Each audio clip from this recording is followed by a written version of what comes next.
In the spring of 1200 BC, a girl named Nefertari stood in the courtyard of the Temple of Amun at Karnak, while priests shaved her head completely bald. She was 9 years old. She had been brought to the temple 3 days earlier by her father, a minor official who owed a debt to the temple that he could not pay in silver or grain, so he paid it with his daughter. Nefertari did not understand what was happening. She knew only that her father had told her she was being given a great honor, that she would serve the gods, that she should be grateful and obedient.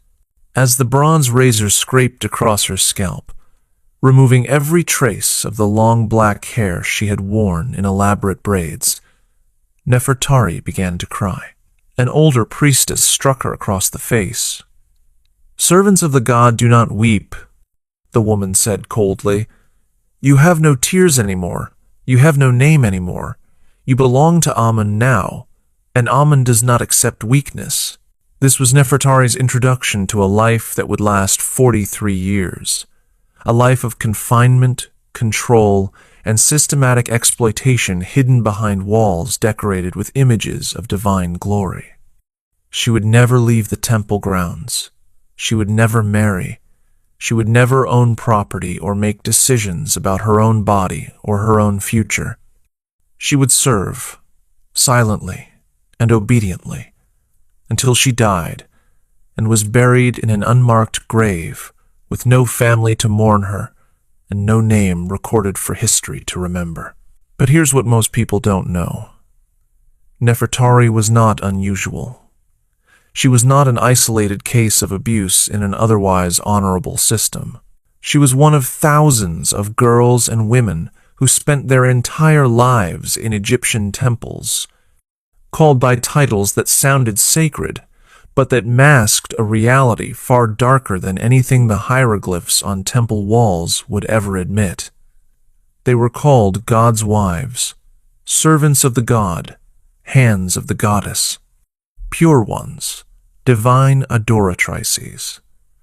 Beautiful names for a system that destroyed lives as efficiently as any battlefield, that exploited vulnerability as systematically as any slave market, that erased identities as completely as any conqueror ever erased a defeated enemy's capital.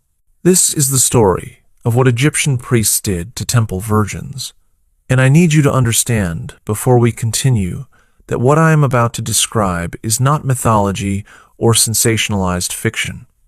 This is documented in temple inscriptions, in administrative records that have survived on papyrus, in the accounts of ancient historians who witnessed these practices. If you want to understand how religious authority can be weaponized to exploit the vulnerable, how sacred language can disguise systematic abuse, then subscribe to this channel right now. We investigate the darkest chapters of ancient history with rigorous attention to evidence and sources. Hit that subscribe button and tell me in the comments where you are watching from and whether you've ever visited these temples in Egypt without knowing what really happened inside their walls.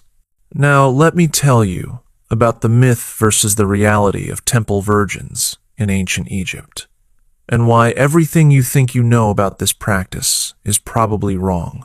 But I'm warning you now, what comes next gets much, much darker than you're expecting. When most people hear about temple virgins or priestesses in ancient Egypt, they imagine something romantic and dignified. They picture elegant women in white linen, performing beautiful rituals, honored servants of the gods living lives of spiritual devotion and religious importance. They imagine the Vestal Virgins of Rome, but with an Egyptian aesthetic. Sacred women, respected and protected, choosing religious service as a noble calling.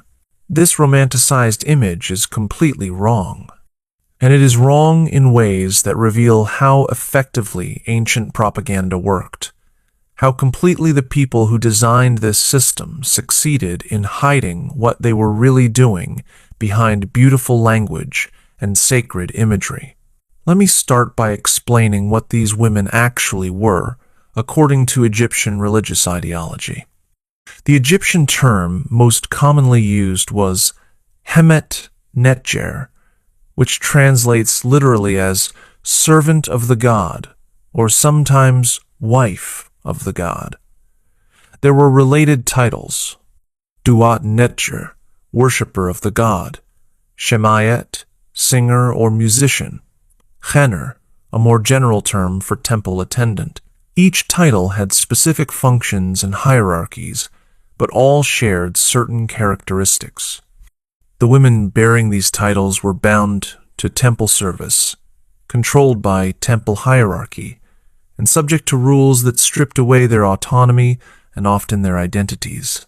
The word virgin, in the context of temple service, requires clarification because it has been misunderstood by modern people trying to understand ancient practices. When ancient sources refer to purity or virginity in temple contexts, they usually meant ritual purity, a state of being uncorrupted by contact with profane things. But this ritual purity was often enforced through actual physical control, including control over the women's bodies and their intimate relationships. The women were kept pure for the gods, which in practice meant they were kept available for priests claiming to act as divine representatives. Now, here's what's crucial to understand. Most of these women did not choose this life. They were given into temple service, often as children, through several mechanisms that stripped them of agency and choice before they were old enough to understand what was happening to them. Some were pledged by their families as religious offerings. A family wanting favor from the gods, or needing to fulfill a vow, or seeking to reduce the number of mouths to feed, would dedicate a daughter to temple service. The dedication was framed as a gift to the gods, as an act of piety and devotion. But for the girl, it was permanent abandonment, a severing of family ties that could never be repaired. But wait, because it gets worse.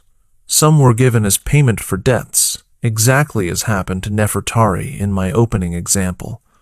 Temples were major economic institutions in ancient Egypt. They owned vast amounts of land. They lent grain and silver. They collected taxes and tribute. Families who owed debts to temples but could not pay in goods or currency could sometimes pay with children, usually daughters who would become temple servants. This was legally sanctioned human trafficking disguised as religious devotion. And then there were the girls who were seized as tribute from conquered territories or from families that had fallen out of favor with religious authorities. Egyptian military campaigns regularly captured populations from Nubia, from Libya, from territories in the Levant. Among the captives taken were girls and young women designated for temple service. They would be transported to Egypt, assigned to various temples, and absorbed into the system of sacred servitude from which they would never escape. But here's what will shock you most. The age at which girls entered this system was often horrifyingly young. Temple inscriptions and papyrus records reference girls entering temple service at ages as young as 8 or 9 years old. Some sources suggest even younger, though the exact ages are difficult to confirm from ancient records that did not always track birth dates precisely. What is clear is that many of these girls had not reached puberty when they were taken from their families and given to temples. They were children, unable to consent, unable to understand the full implications of what was being done to them. Let me tell you about another girl.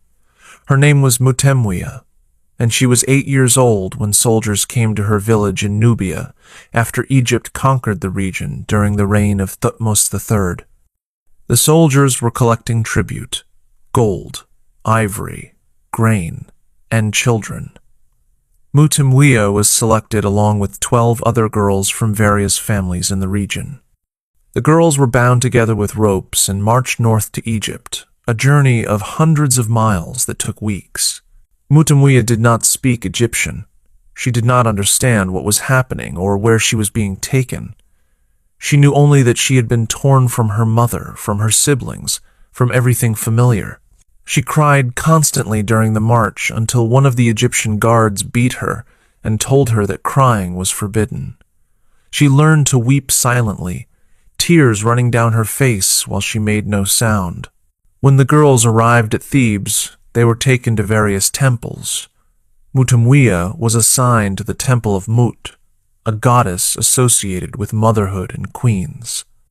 The irony would become apparent to Mutamwia over the following years as she learned Egyptian and came to understand that she was serving a goddess of mothers while being denied any possibility of becoming a mother herself in any normal sense. Now, pay close attention, because what I'm about to describe next is the process that transformed girls like Nefertari and Mutamwia from children with identities and families into property of religious institutions. And this process was designed with psychological precision to break their will and prepare them for a lifetime of absolute submission.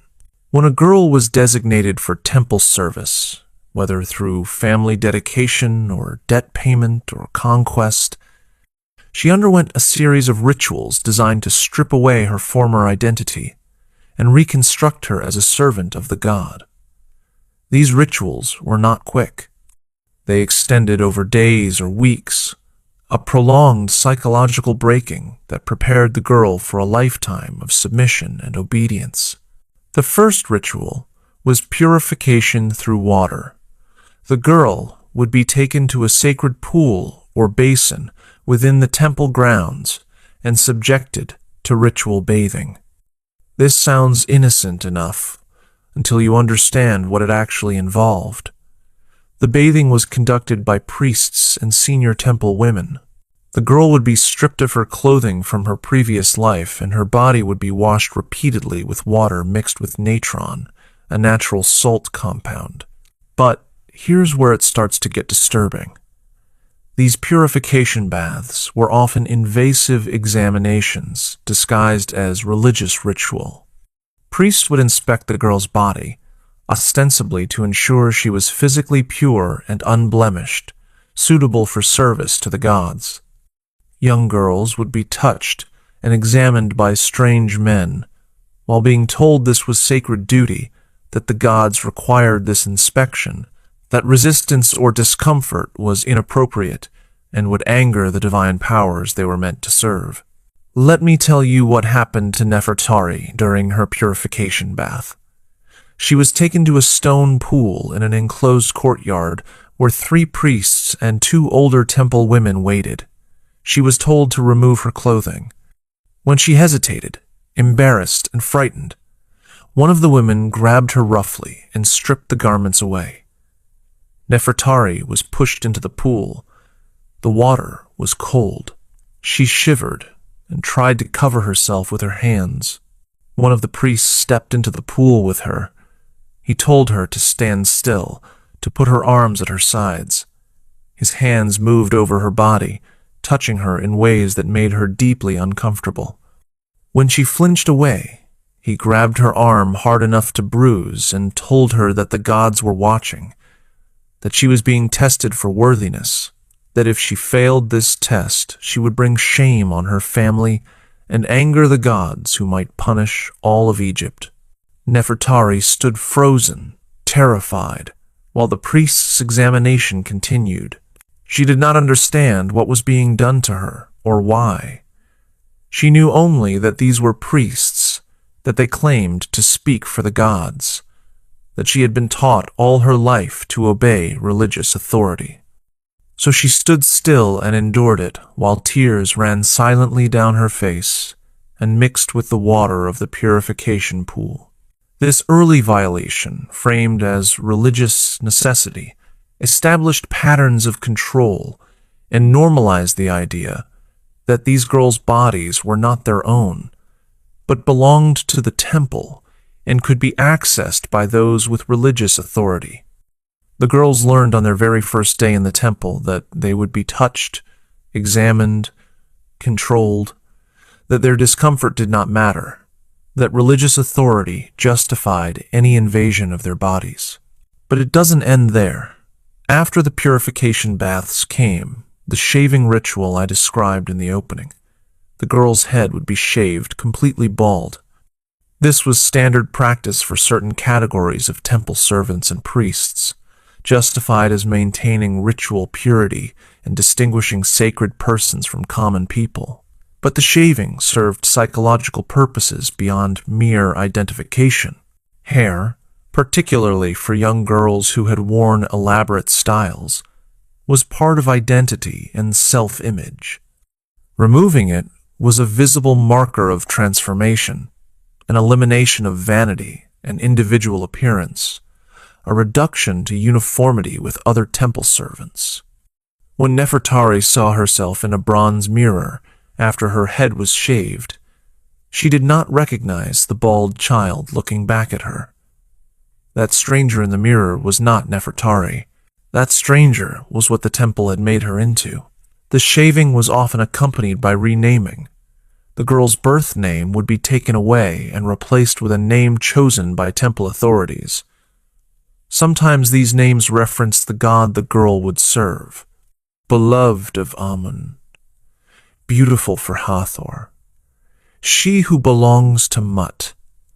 Sometimes the names were more generic, marking the girl's function rather than her identity. She who sings, she who serves. Nefertari was renamed Nefertnebet. Beautiful is the lady, a reference to the goddess. Her birth name was forbidden. She was told never to speak it again, never even to think of herself by that name. If she was caught using her birth name, she would be punished. The name her mother had given her, the name that connected her to her family and her identity before the temple, was declared dead along with the life she would never return to. The renaming completed the symbolic death of the girl's former self. She was no longer her father's daughter. She was no longer connected to her family line. She was a new creation, made by and for the temple. But wait, because here's where the dedication process takes an even darker turn that you need to understand. After purification and renaming came what sources describe as the divine marriage ceremony.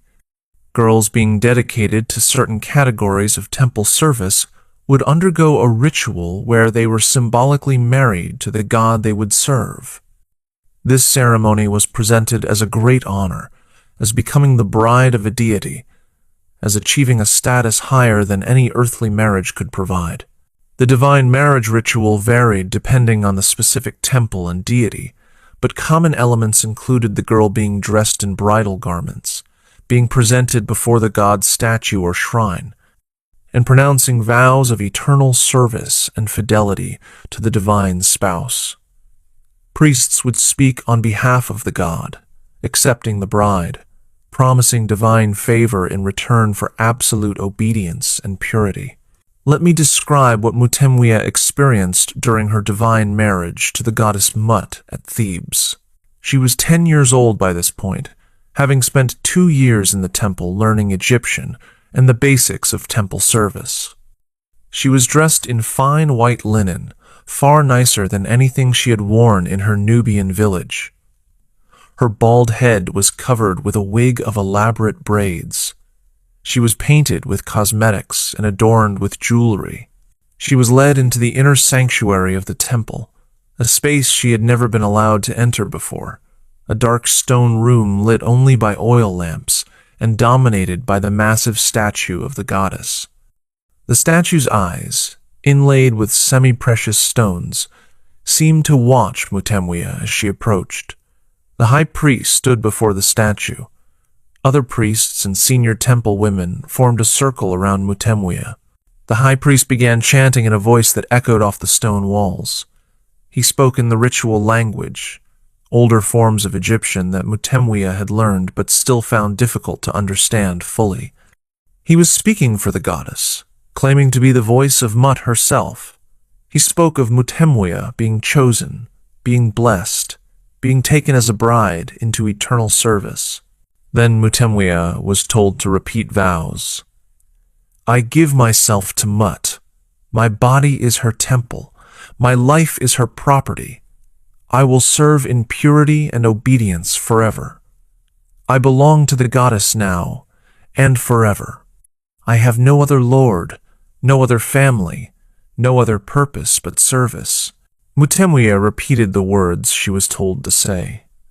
She had no choice. She did not fully understand what she was promising, but she spoke the vows that would bind her legally and religiously for the rest of her life. The priests witnessed and recorded the divine marriage. Mutemwia was now legally the property of the temple, with no rights, no autonomy, no possibility of escape. Here's what you need to understand about this divine marriage. It wasn't symbolic. It had real legal and social consequences. A girl who had been married to a god could never marry a human man. That option was closed forever. She could not have children recognized as legitimate. She could not inherit or own property independently. She could not leave temple service. She was bound for life to the institution that now owned her. And there's something else about this divine marriage that will become horrifyingly clear when I tell you what happened next. Something about how priests interpreted their roles as representatives of the gods. Something about what divine marriage actually meant in practice. If you're starting to understand that what happened to these girls was systematic exploitation disguised as religious devotion, that these dedication rituals were designed to break their will and establish complete control, then share this video. Hit that like button to help others discover this hidden history. And tell me in the comments what you think about religious systems that claim divine authority for their practices. Now let me tell you about what daily life was actually like for these girls inside the temples, and I promise you, it gets so much worse than you're imagining. Life inside the temple for these servants of the god was structured, controlled, and isolated in ways designed to prevent any possibility of escape or resistance. Let me walk you through what a typical day would have looked like for someone like Nefertari after she had been in the temple for several years. After the initial shock had worn off, but the reality of her permanent captivity had fully sunk in, she would wake before dawn in communal sleeping quarters where junior temple women lived crowded together under the supervision of older women who had been in the system for decades. Privacy was not permitted. The women slept on simple reed mats with minimal possessions. Any personal items from their former lives had been confiscated during the dedication process. They owned nothing. They were nothing except servants of the god. After waking, the women would undergo morning purification, washing again with water and natron, putting on simple white linen garments that marked their status. Then, they would proceed to their assigned duties.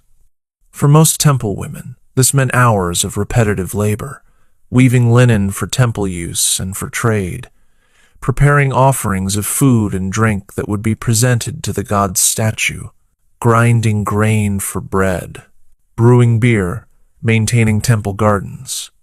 All of this labor benefited the temple as an economic institution, but it was framed as sacred service to the gods. Some women had duties that were more specifically religious. The Shemayet, the singers and musicians, would practice hymns and learn to play instruments like the sistrum, a type of rattle sacred to Hathor, or the lute, or hand drums. These women would perform during religious ceremonies, providing music that was believed to please the gods and attract their favor. But here's what made everything unbearable. Throughout all of these activities, silence was enforced, except when speech was specifically permitted. Temple women were expected to work quietly, to move through the temple spaces without drawing attention, to speak only when addressed by superiors. Unnecessary conversation was punished. The silence served multiple purposes. It prevented the women from forming close bonds that might lead to coordinated resistance. It maintained an atmosphere of reverence and obedience. and it kept the women isolated, even when physically surrounded by others, alone with their thoughts and fears and the growing understanding that this life would never change. Let me tell you about Nefertari's closest friend in the temple, a girl named Takayet who had been brought from a village in the Delta region. Takayet had been in the temple for 5 years, arriving when she was 11. She worked alongside Nefertari in the weaving workshops, sitting at adjacent looms for hours each day producing linen. They were not supposed to talk while working, but sometimes, when the overseer was at the other end of the long workshop, Takayet would whisper to Nefertari. Brief sentences, spoken so quietly they were almost inaudible. "I dreamed about my mother last night. Do you remember what fruit tasted like? How many years until we die?" One day, the overseer noticed. She crept up behind Takayet while the girl was whispering and struck her across the back of the head with a wooden rod.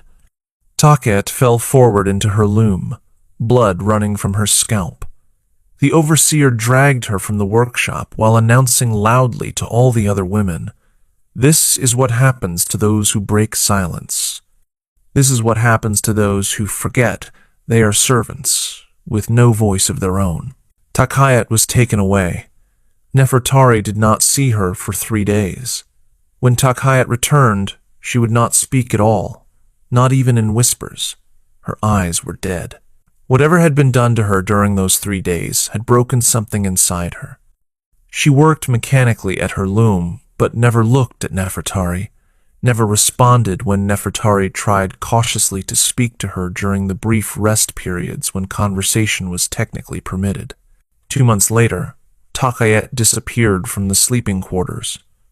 The overseer announced that Takayet had been found impure, had failed in her service, and had been returned to the gods.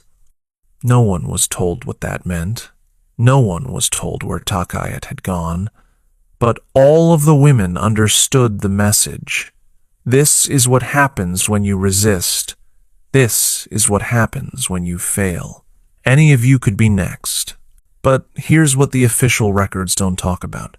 The surveillance and control extended far beyond just daily work assignments and enforced silence.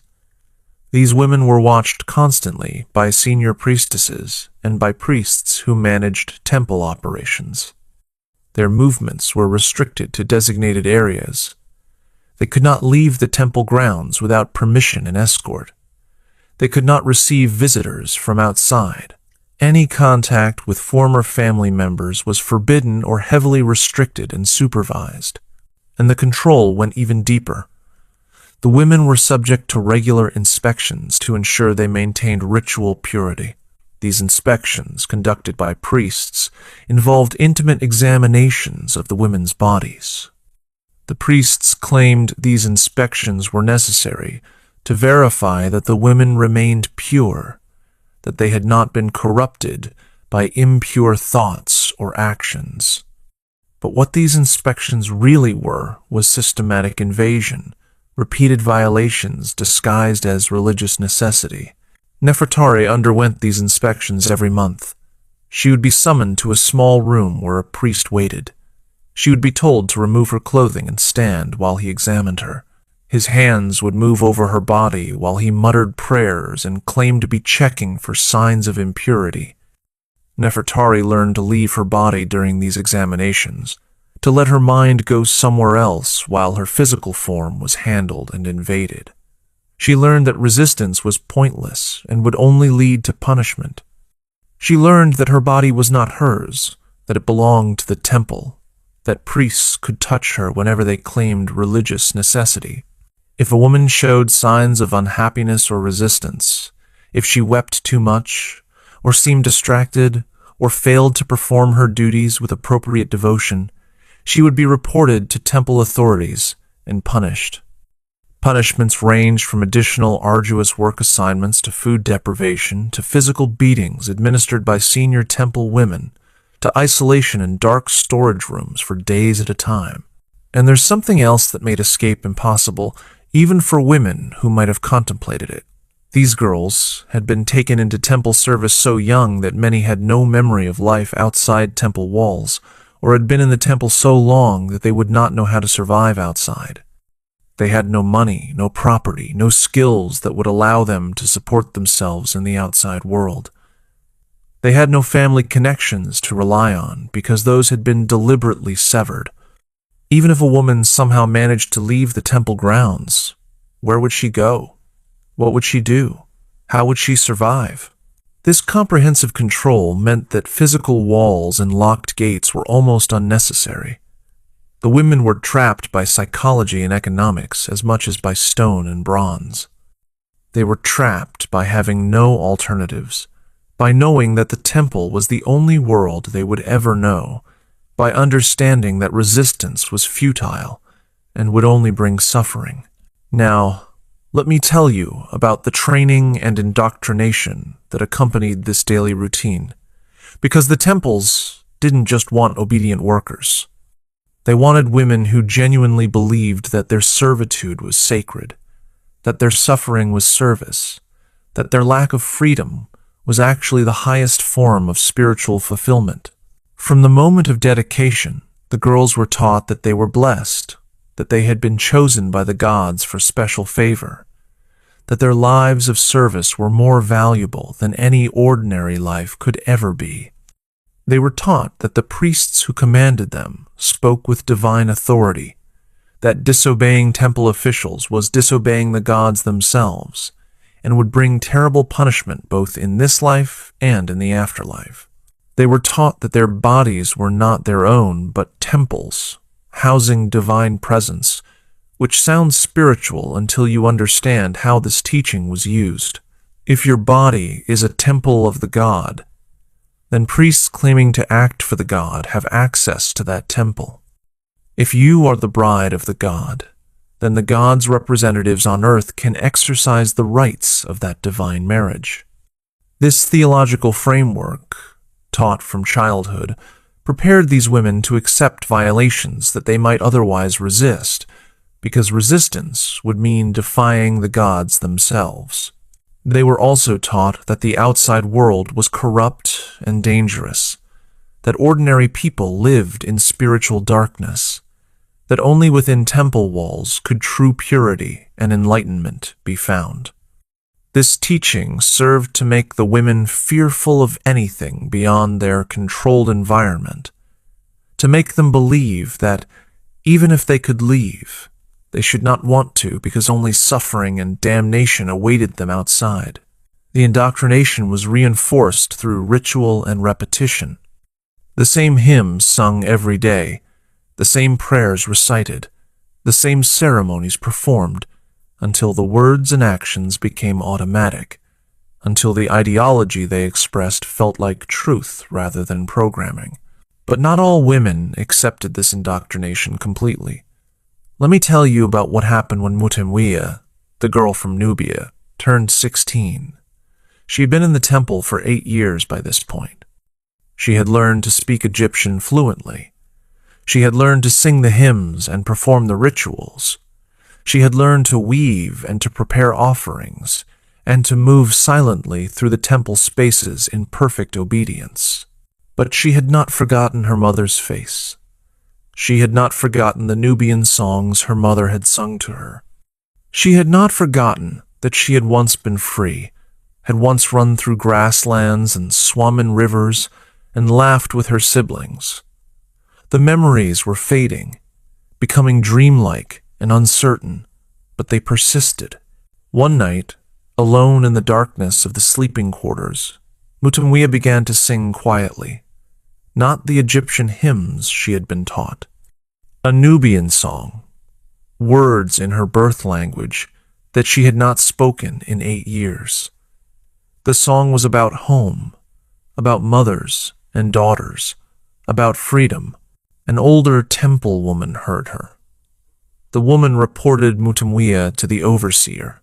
The next morning, Mutemwiya was dragged before the high priest. He demanded to know what language she had been singing in, what words she had been speaking. Mutemwiya tried to explain that it was just a song her mother had taught her, that she meant no disrespect to the Egyptian gods.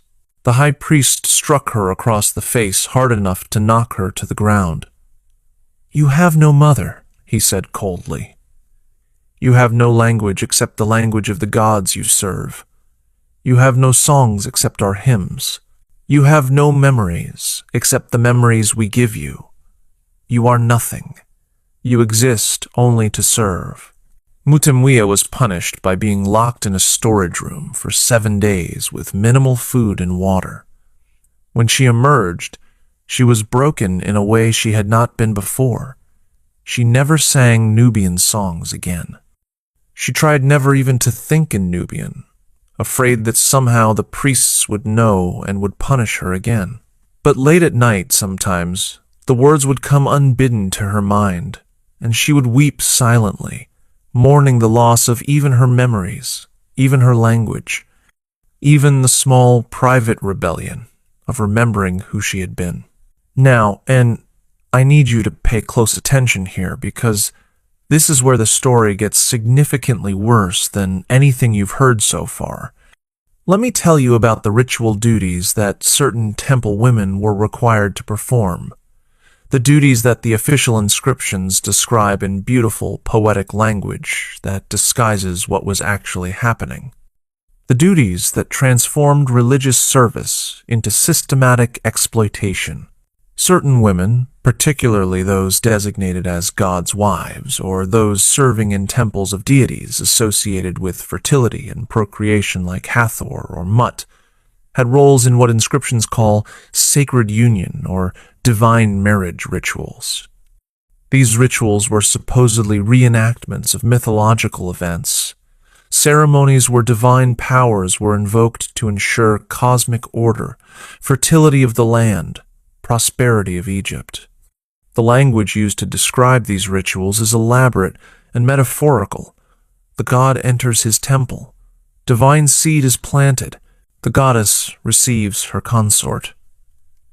Beautiful poetry that can be interpreted in various ways. But let me tell you what these rituals actually involved when you understand what was really happening behind the poetic language. High-ranking priests, particularly the high priest of Amun or other major temples, claimed to embody the god during certain ceremonies. They dressed in costumes representing the deity. They spoke in ritual language, claiming to be the god's voice. And they performed acts that were described as the god acting through them, but that involved very human bodies and very human acts. Women designated for sacred union would be prepared through purification rituals, dressed in ceremonial garments, brought to inner sanctuaries where outsiders were forbidden, and told that they were about to receive the god's blessing. They were told that the god would enter them, that divine power would flow through them, that they were fulfilling the highest purpose a woman could achieve.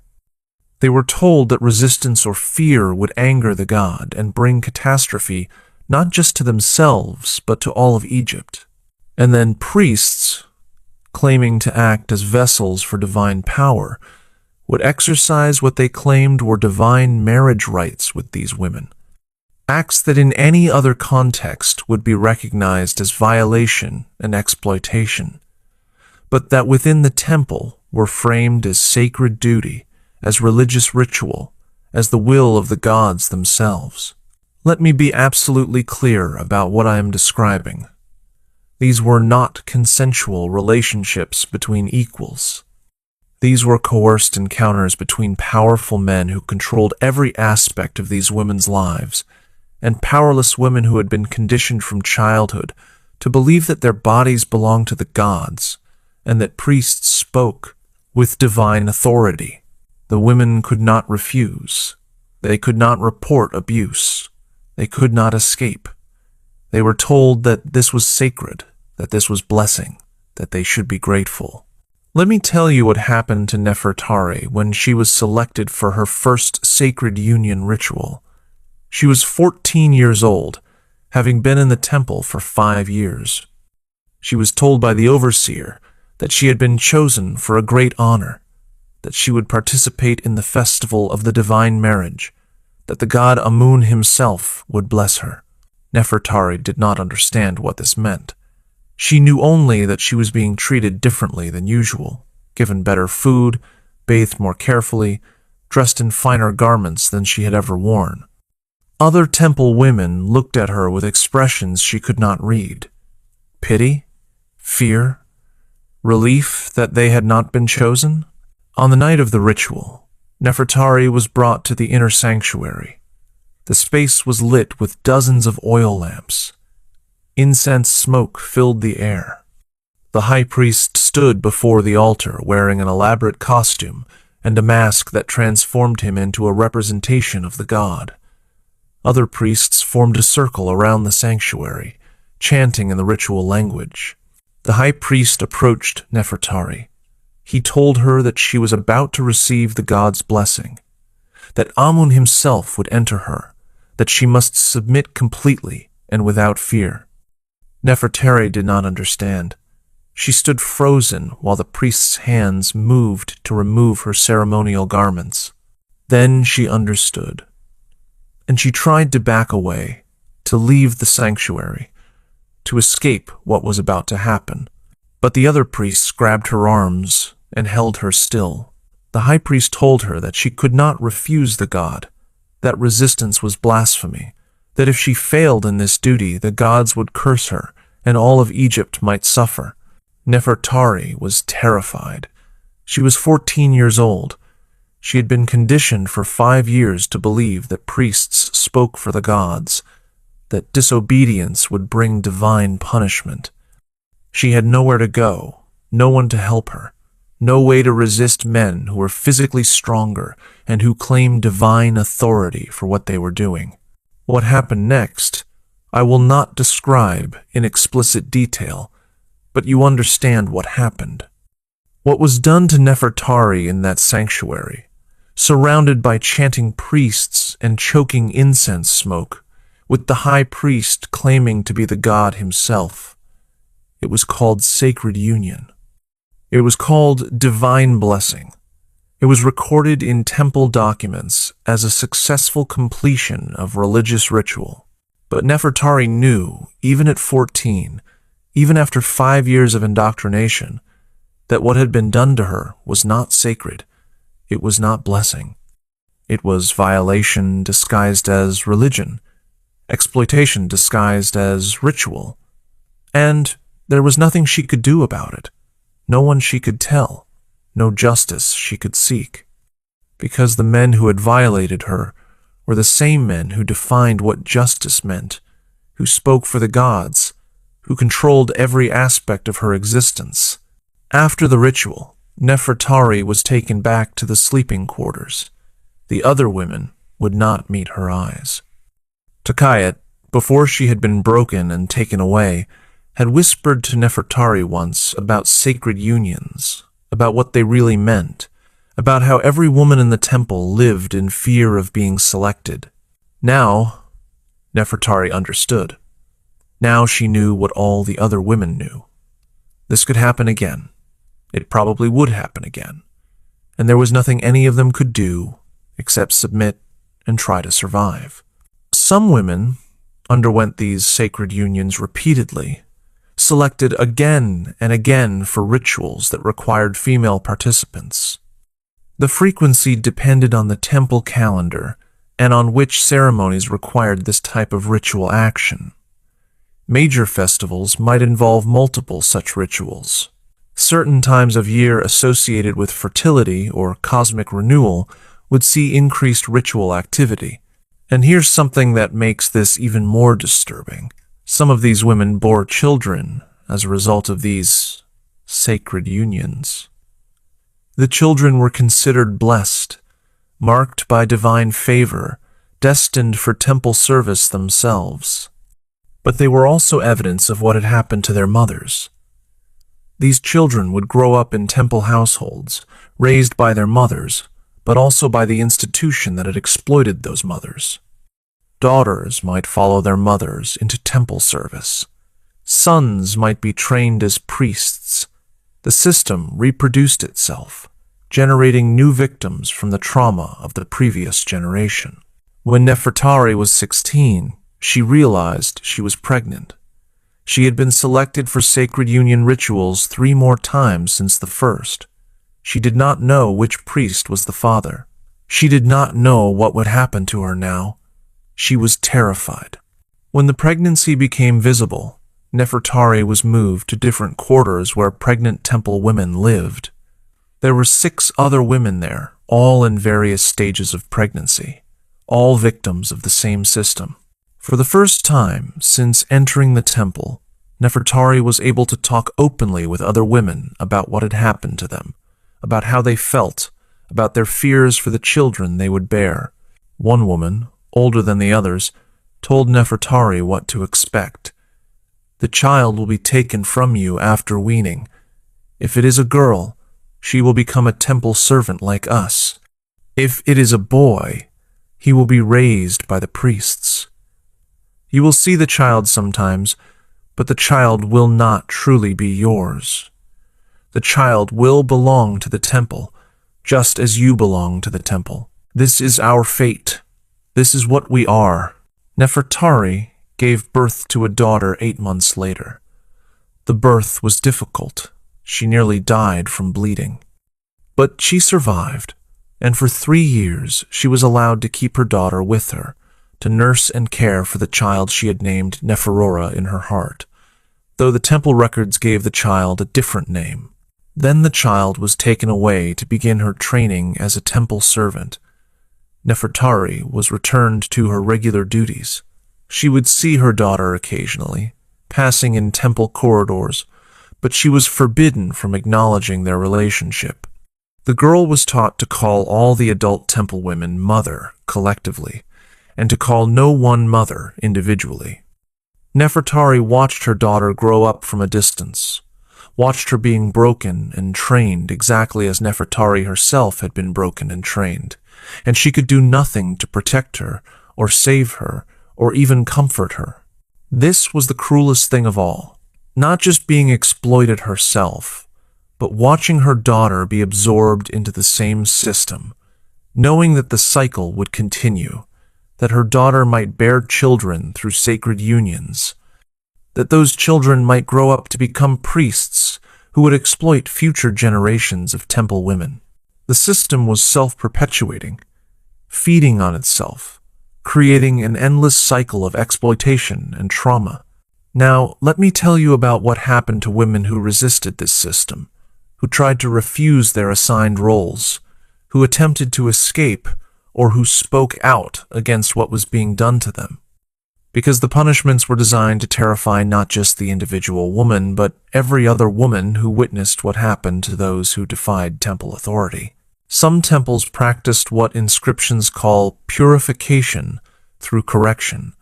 Rituals where women deemed impure or disobedient were subjected to punishment, framed as spiritual cleansing. These punishments could include extended fasting, forced to go days or even weeks with minimal food and water while continuing to work, or extended isolation, locked in dark storage rooms or cells for indeterminate periods, or physical beatings administered by senior temple women while priests watched to ensure the punishment was sufficiently severe. But there's something worse than these ordinary punishments. Something that was used for women who committed the most serious offenses in the temple hierarchy's view. Women who tried to escape. Women who spoke openly about wanting to leave. Women who refused to participate in sacred union rituals. Women who were heard questioning whether the priests really spoke for the gods. These women faced what sources call dedication to the desert, or return to chaos. Here's what this meant in practice. The woman would be taken outside the temple grounds, something that rarely happened and that immediately marked this as extraordinary punishment. She would be taken into the desert regions, beyond the cultivated land, into the territory of death and wilderness that Egyptians associated with the god Set and with cosmic disorder. Then she would be abandoned, left alone in the desert with no water, no food, no shelter, no way to return to civilization. The punishment was framed as religious exile, as returning the impure woman to the chaos from which all creation emerged, as allowing the gods to judge whether she deserved to survive.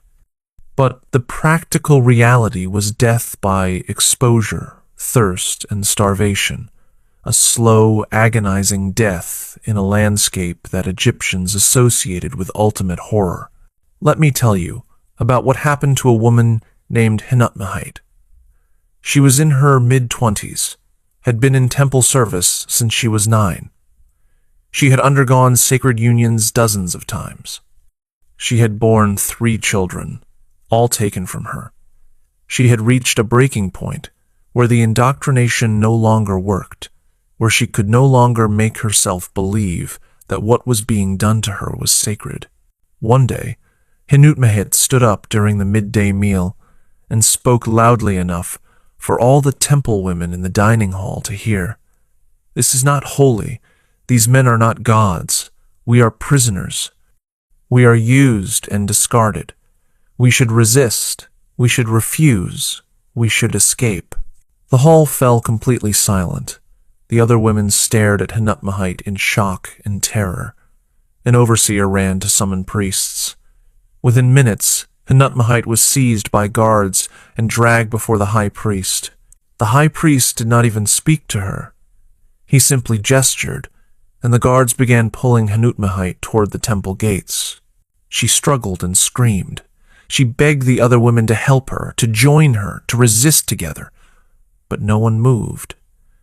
Everyone stood frozen, watching in horror as Enutmahite was dragged away. The temple women were forced to watch as Enutmahit was taken out into the desert. They stood at the temple walls and watched her being marched farther and farther away until she was a small figure in the vastness of the sand. Then the guards simply walked away from her and returned to the temple. Enutmahit was left standing alone, miles from any water or shelter, with the sun climbing toward its apex. The women were forced to watch for hours. They saw Enutmahit try to walk back toward the temple, but guards on the walls shot arrows near her feet to drive her back. They saw her collapse in the heat, stand up again, wander in circles as the sun burned her skin and thirst drove her mad. By nightfall, Enutmahit had stopped moving. The next day, the women were marched out to see Enutmahite's body. The temple wanted them to see exactly what happened to women who resisted. Enutmahite had died from exposure and thirst. Her body was already being consumed by scavengers. The sight was horrible enough that several women vomited. The high priest spoke to all the assembled temple women. "This is what happens to the impure. This is what happens to those who betray their sacred vows. This is what the gods do to blasphemers. Let her body lie in the desert unburied. Let her spirit wander forever without rest. And let all of you remember what you have seen." Enutmahite's body was left where it had fallen. No one was allowed to bury her. When the women returned to the temple, they were ordered never to speak her name again, to forget she had ever existed. But of course, they remembered. They remembered every detail of her suffering and death. That was the point. The memory would keep them obedient and afraid for years. But here's the thing that the priests probably didn't anticipate. The memory of Enutmahite also became a different kind of lesson. Some women, instead of being cowed into complete submission, began to see clearly what they had always known but had tried not to understand. This system was not sacred, it was exploitation. The priests were not divine. They were men using religion to justify cruelty. And women like Enutmahit, who resisted even knowing the cost, were heroes, not blasphemers. The resistance had to be subtle, invisible, hidden so deeply that even the most vigilant overseers could not detect it. But it existed. In the songs women sang, which on the surface praised the gods, but which contained hidden meanings that mocked the priests. In the way women would exchange glances when priests spoke, glances that said, "We know this is a lie, even if we must pretend to believe." In the small acts of defiance, like deliberately making mistakes and weaving that spelled out words in the patterns, words that said, "I am here," or "I remember," or "I resist." And in some cases, women found ways to leave testimony, to create evidence that might survive even if they did not, to whisper truth that might someday be heard. Now let me tell you about how these women's lives ended, and about how thoroughly their identities were erased even in death. Most temple women died within temple precincts, having spent their entire lives from childhood to old age in service to institutions that had consumed their bodies, their labor, and their identities. When they died, they were buried in ways that reflected their status as temple property, rather than as individuals with family connections and personal histories. Temple women were rarely buried in family tombs. Their separation from family had been absolute and continued into death. Instead, they were buried in areas designated for temple personnel, often in mass graves or in simple, unmarked burials that provided minimal protection for the body and no monuments to preserve memory. When Nefertari died at age 52, having spent 43 years in temple service, her body was prepared minimally and placed in a communal burial pit with the bodies of 3 other temple women who had died around the same time. There was no coffin, just linen wrappings. There was no funeral ceremony, just a brief prayer muttered by a junior priest. There was no grave marker, nothing to indicate who she had been or that she had ever existed. Her daughter Nefertari, now an adult woman, who had spent her entire life in the temple, just as her mother had, was not allowed to mourn openly. She was not allowed to visit the burial site. She was expected to continue her duties as if nothing had happened. Within days, the other temple women had been instructed not to speak of Nefertari, to act as if she had never existed. Her name was not recorded in any temple documents as someone worthy of remembrance. She had been a servant of the god, and now that service had ended, and that was all there was to say. This erasure was not accidental. It was systematic and purposeful. Temple authorities wanted these women to be forgotten as individuals. Their value was in their service and in their role as components of the temple system, not in their individual identities or experiences. When they died, their usefulness ended, and there was no reason to preserve their memory. But here's where something remarkable happened. Some of these women tried to resist this erasure. In hidden corners of temple complexes, in places where supervisors were unlikely to look, some women carved brief messages into stone. These inscriptions were tiny, quickly scratched, easy to miss. But they were there. I was born free. They took that from me. Remember that we were people. My name was Mutemwia before they changed it. That name is dead, but I wanted to write it one time. I bore 4 children. All were taken. I loved them, even though I was not allowed to.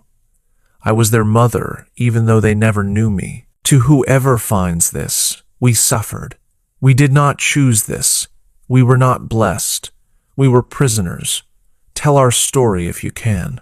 These messages, carved quickly and fearfully into stone in moments stolen from supervised labor, were the only testimony most temple women could leave. They were desperate attempts to be remembered, to leave some trace that they had existed as individuals with thoughts and feelings and experiences that mattered. The women knew these messages might never be found, that even if found, they might not be understood or believed. But they carved them anyway because the alternative, total erasure without even an attempt to resist, was unbearable. They carved them because even if the messages lay hidden for 1,000 years or 3,000 years, even if no one ever read them, the act of carving was itself a declaration of existence, a refusal to be completely erased. Mutemwia, the Nubian girl who had been captured at age 8 and who had spent over 40 years in temple service, carved her final message 2 days before she died of a fever at age 49. She had stolen a small bronze tool from a workshop. In a dark corner of a storage room, where she had been sent to count grain jars, she scratched words into the wall. I came from beyond the first cataract. My mother's name was Amenetore. She sang songs in the Nubian language. I remember her voice, even though I have not heard it in 41 years. I never forgot her. I never forgot who I was before they took me. This life was not my choice. These gods were not my gods. If anyone finds this, know that I existed. Know that I remembered. Know that I never stopped being Mutemwia of Nubia, even when they called me by Egyptian names and told me I belonged to their goddess. I was always myself. I never surrendered that, even when I surrendered everything else. She died 2 days later. Her message remained on the wall, hidden in darkness, unknown to the priests who buried her body in an unmarked grave. Unknown to her daughter, who had been taken from her at age 3 and who had grown up never knowing that her mother had been born free in Nubia. Unknown to the thousands of people who walked past that storage room over the following centuries. But the message was there. Mutemwia's defiance, carved in stone, lasting longer than the temple that had tried to erase her. A whisper from the darkness saying, I existed. I mattered. Remember me. This is what the temples of Egypt tried to hide. This is what the beautiful hieroglyphs on their walls do not tell you. This is the reality behind the sacred language and the divine imagery. Thousands of women, taken as children, exploited for decades, erased in death, leaving only whispers and fragments and tiny rebellions carved secretly into stone. The temples still stand.